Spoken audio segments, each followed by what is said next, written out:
नमस्कार।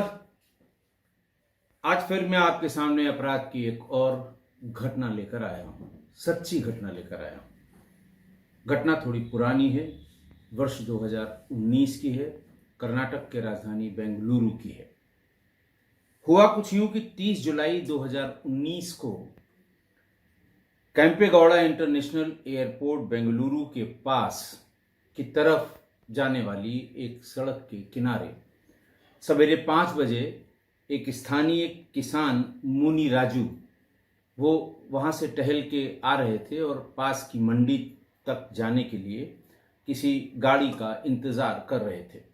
तभी उनको सड़क के किनारे झाड़ियों में कुछ आवाज़ सी आई, जैसे कोई सिसक रहा है या जैसे कोई ऐसा लग रहा है कि कोई वहाँ पर जानवर या मनुष्य है। पास जाके उन्होंने देखा तो उनके होश फाख्ता हो गए। एक नौजवान महिला की उस समय, जैसा उन्होंने बताया, कि मर ही चुकी थी ऑलमोस्ट, लेकिन ऐसा लग रहा था कि कुछ जान बाकी है। चेहरा बुरी तरह से कुचला हुआ था और बहुत अच्छे और ब्रांडेड कपड़े, उसकी जूती से लेकर और टी शर्ट, जीन्स, घड़ी, इन सब से लग रहा था किसी अच्छे घर की महिला है। फौरन उन्होंने पुलिस को बुलाया और पुलिस आई तो देखा कि पूरा शरीर खून से लथपथ था और शरीर पर कई जगह धारदार हथियार से काटे जाने के गहरे निशान थे, जबकि हथेलियां भी उसकी चीर दी गई थी। दोनों हथेलियां उसकी कटी हुई थी, उसको चीरा गया था।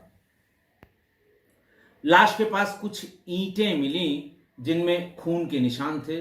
पुलिस को समझने में ये देर नहीं लगी कि इन्हीं ईंटों का इस्तेमाल इसके चेहरे को कुचलने में किया गया है।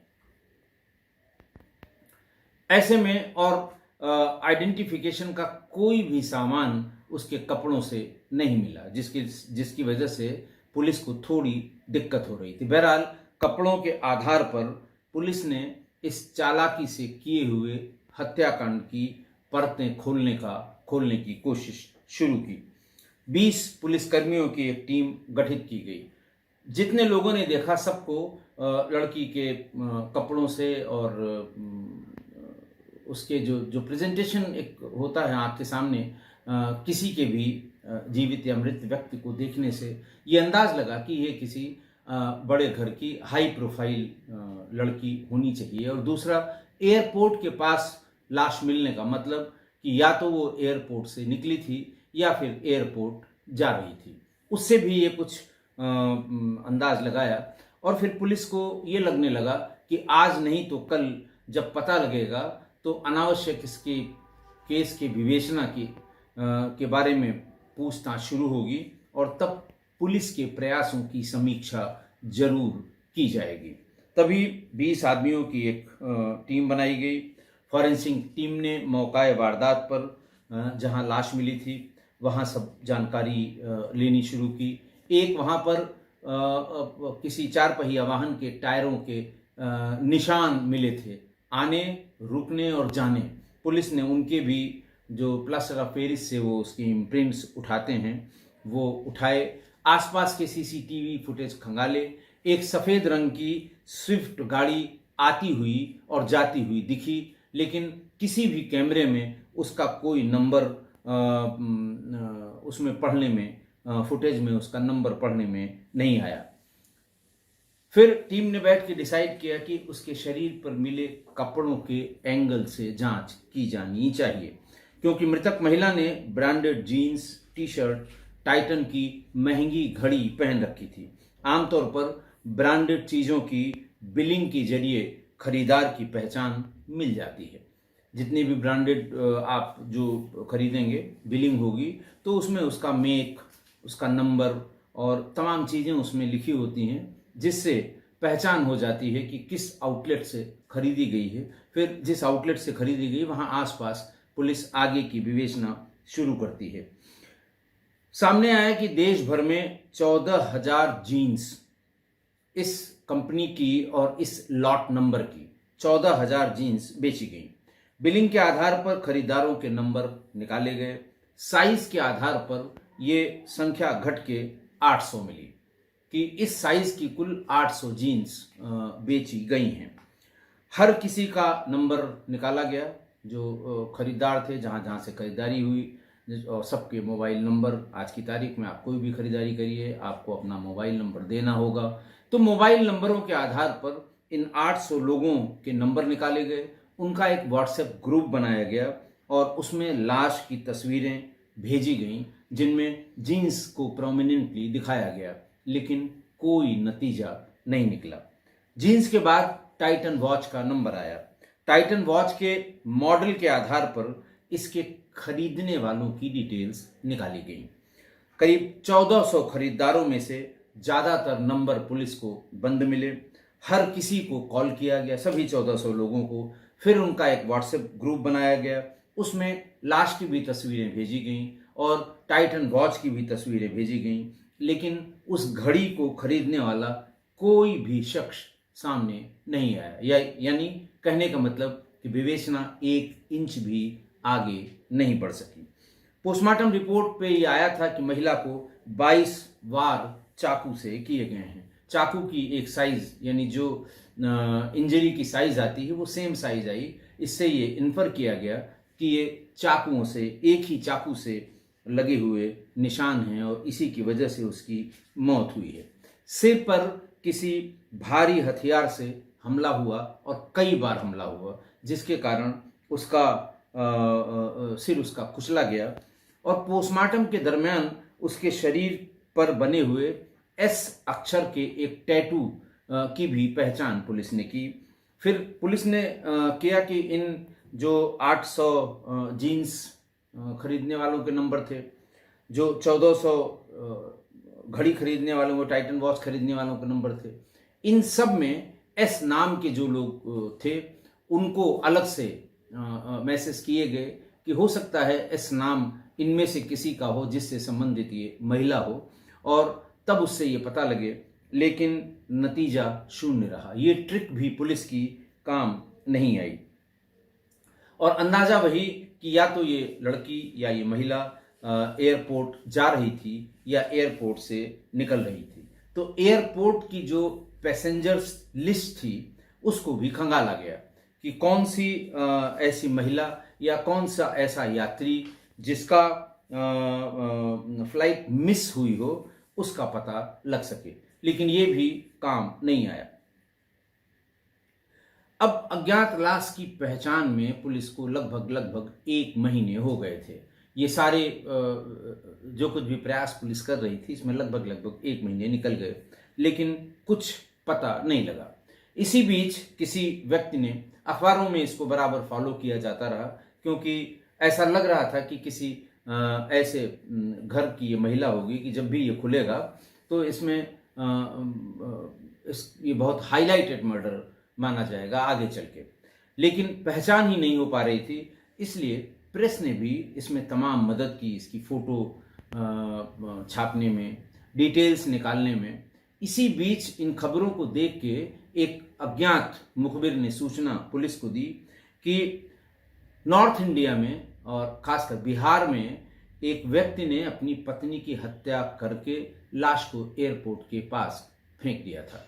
उसका नाम पता भी बताया गया। बेंगलुरु की पुलिस फौरन वहां गई, वो व्यक्ति मिल गया, उसे गिरफ्तार करके ले आई और फिर उसके बाद जब वो क्राइम सीन क्रिएट करने की बात है, उसने अपना जुर्म कबूल कर लिया कि हमने अपनी पत्नी को मार के फेंका था। क्राइम रिक्रिएशन के लिए जब पुलिस इसको लेकर गई तो वो दूसरी जगह ले जाकर खड़ा हुआ कि मैंने अपनी पत्नी की लाश यहाँ पर फेंकी थी। जो ये लाश मिली थी ये उस जगह से काफ़ी दूर थी, ये लाश जहाँ पे उसने अपनी पत्नी की लाश को फेंकना बताया था।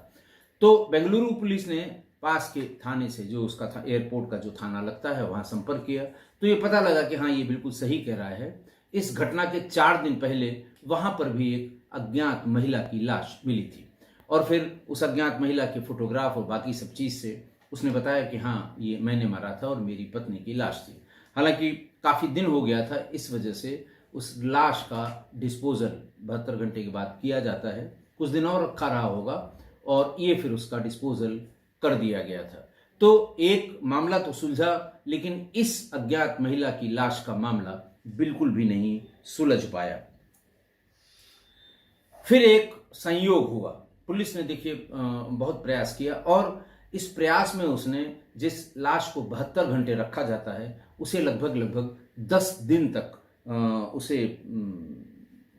बनाए रखा, उसको मॉर्चरी में, कि हो सकता है कोई जब इसका सुराग लग जाए तो किसी को पहचानने की आवश्यकता पड़े, तो फिर कपड़ों की और इसकी, क्योंकि कपड़े और घड़ी और बाकी चीज़ें तो भेजी जा चुकी थी सब जगह, कहीं से पता नहीं लग रहा था, तो लाश रहेगी तो उससे पहचानने में थोड़ी सी आसानी होगी। इसी बीच एक संयोग हुआ, एक कोइंसिडेंस हुआ, एक जिसे कहते हैं कि अपने आप, जब आप मेहनत करिए तो कहीं न कहीं से कोई न कोई मदद अपने आप भी मिल जाती है। हुआ ये था कि बेंगलुरु में एक पुलिस इंस्पेक्टर हैं बी रामामूर्ति।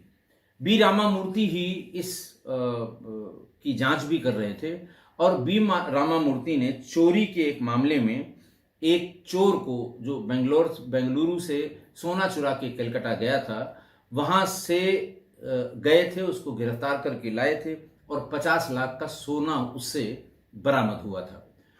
चूंकि कलकत्ता से ये आदमी पकड़ कर आया था और ये बरामद हुआ था, और कलकत्ता में भी इस तरह की चोरियां हुई थी, तो कलकत्ता पुलिस का एक सब इंस्पेक्टर और एक सिपाही बार बार रामामूर्ति को फोन करता था।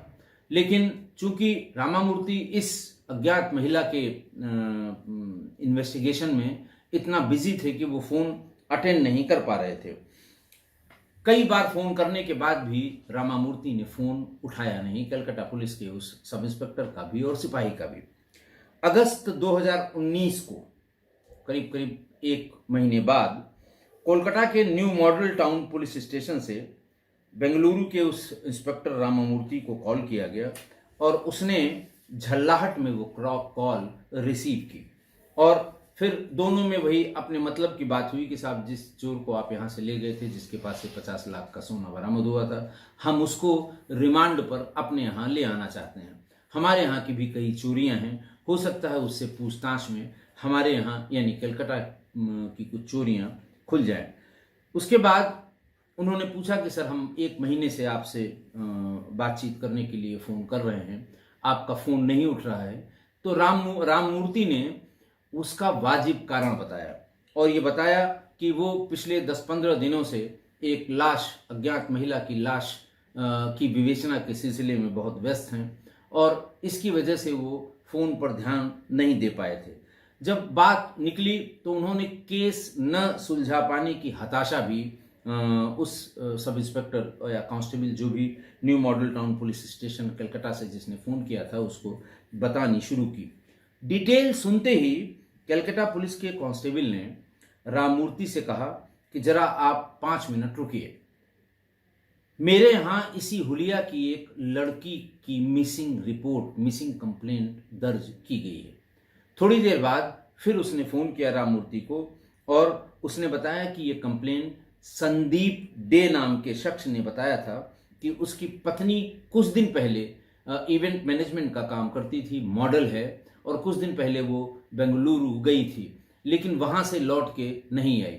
हालांकि उसे बेंगलुरु से भी दिल्ली और एक जगह और बताया उन्होंने कि जाना था। इसलिए हम लोगों ने सोचा कि हो सकता है वो थोड़े दिन बाद लौट के आए, लेकिन फ़ोन बंद होने की वजह से उन्हें शंका हो रही है, इसलिए ये मिसिंग कंप्लेंट लिखाई जा रही है।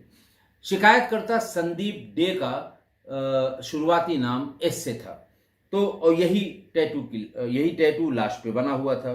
बेंगलुरु पुलिस ने सीधे लाश की तस्वीरें कोलकाता पुलिस को भेजी।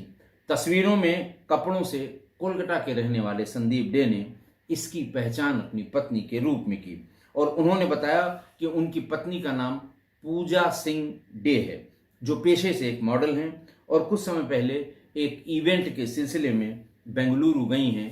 तभी से उनका मोबाइल फ़ोन बंद है, और हम मान के चलते हैं कि तभी से वो लापता हैं।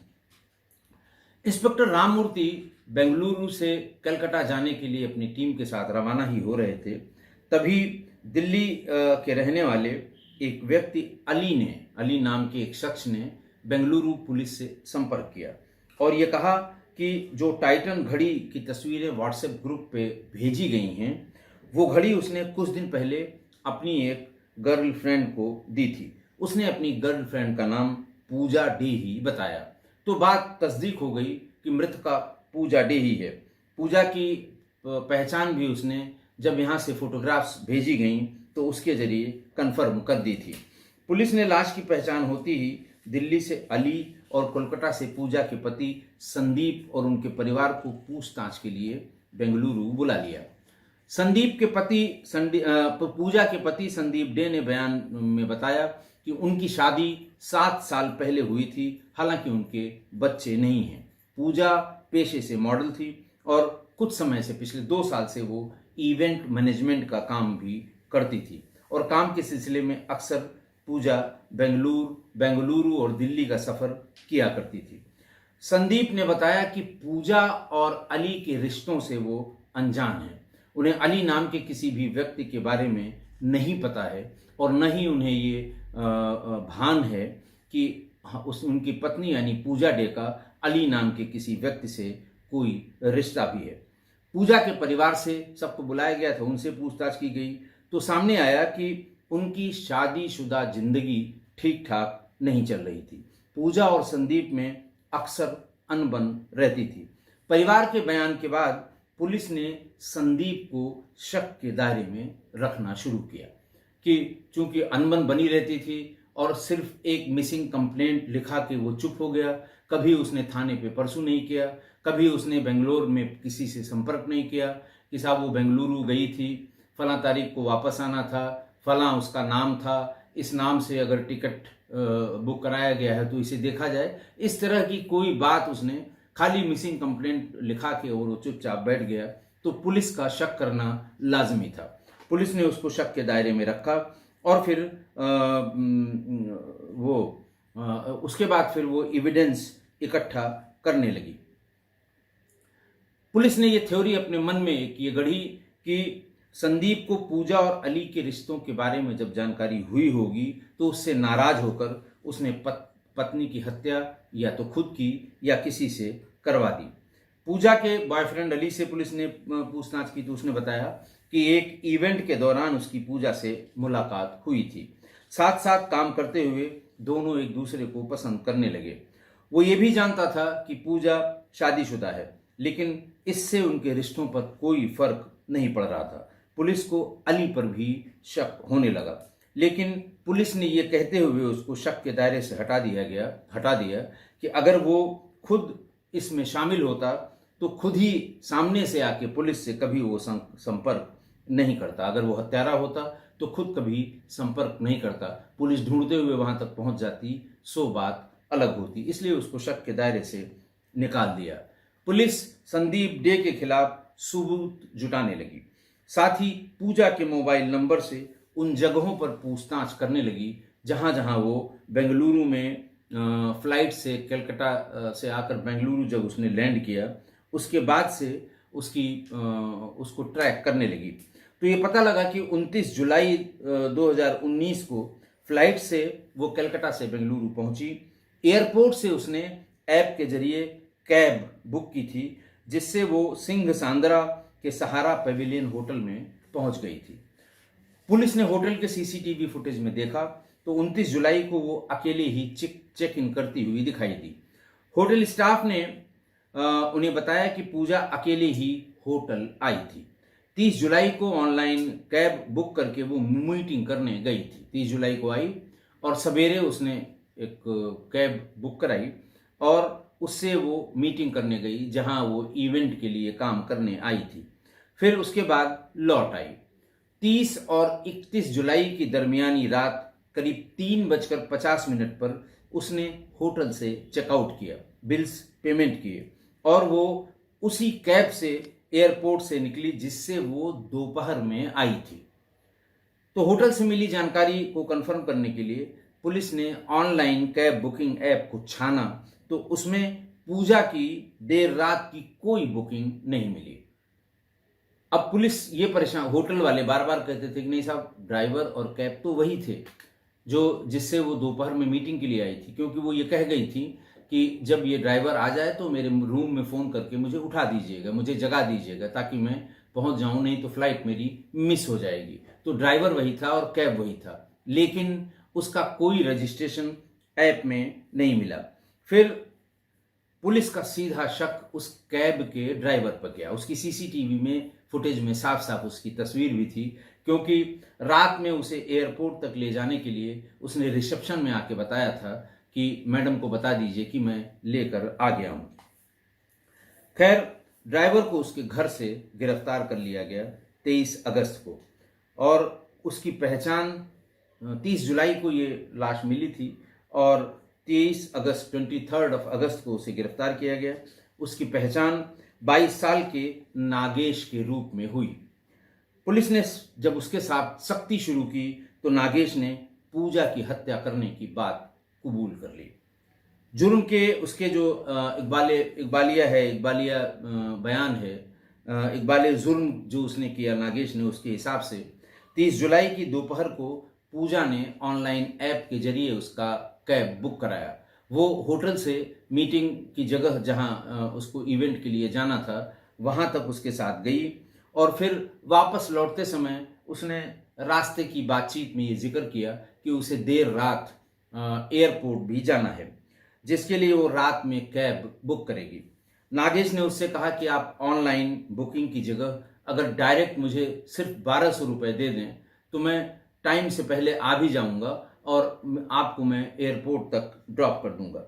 यहीं पर पूजा ने लापरवाही की और उसने उस ड्राइवर की बात मान ली कि ये गया था वहां पर, और वहां जब तक हम मीटिंग में रहे तब तक इसने वेट किया, इसने यहाँ तक छोड़ा है, मैं इसको जानती हूँ, ये मुझको जानता है, लिहाजा बजाय इसके कि रात में उठ के हम कैब बुक करें, वेट करें और रिसेप्शन वालों को इन्वॉल्व करें, इससे बढ़िया जब ये आ जाएगा तो हम अपना समय बचा के सीधे यहाँ से एयरपोर्ट पहुँच जाएंगे। और इसी वजह से चूंकि वो सीधे पैसे देने की बात हुई और ऐप में कहीं रजिस्ट्रेशन नहीं कराया गया, ओला उबर जो भी रहा हो, इसलिए ऐप के खंगालने पर उस दिन की, उस रात की बुकिंग का कोई पता नहीं लगा।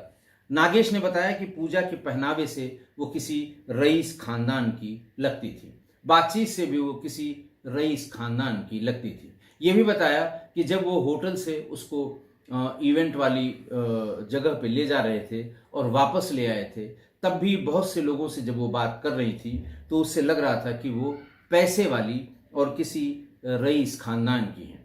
जैसे ही उसने ये देख लिया कि उसको कैब से रजिस्टर करके, ऐप पर रजिस्टर करके नहीं बुलाया गया है, उसके मन में उसे लूटने का ख्याल आने लगा। दरअसल उसने अपनी ये कार, जिस पर वो टैक्सी का काम करता था, वो लोन पर खरीदी थी, लेकिन पैसों की कमी की वजह से उसके कार की ईएमआई बाउंस हो गई थी। उसे पैसों की सख्त ज़रूरत थी। ऐसे में पूजा को देखते ही और अकेला समझकर उसे लूटने का मन उसने बना लिया। वो होटल से एयरपोर्ट की तरफ निकला था। देर रात हो चुकी थी। पूजा सिंह डे को नींद आने लगी थी। काफी लंबा रास्ता था।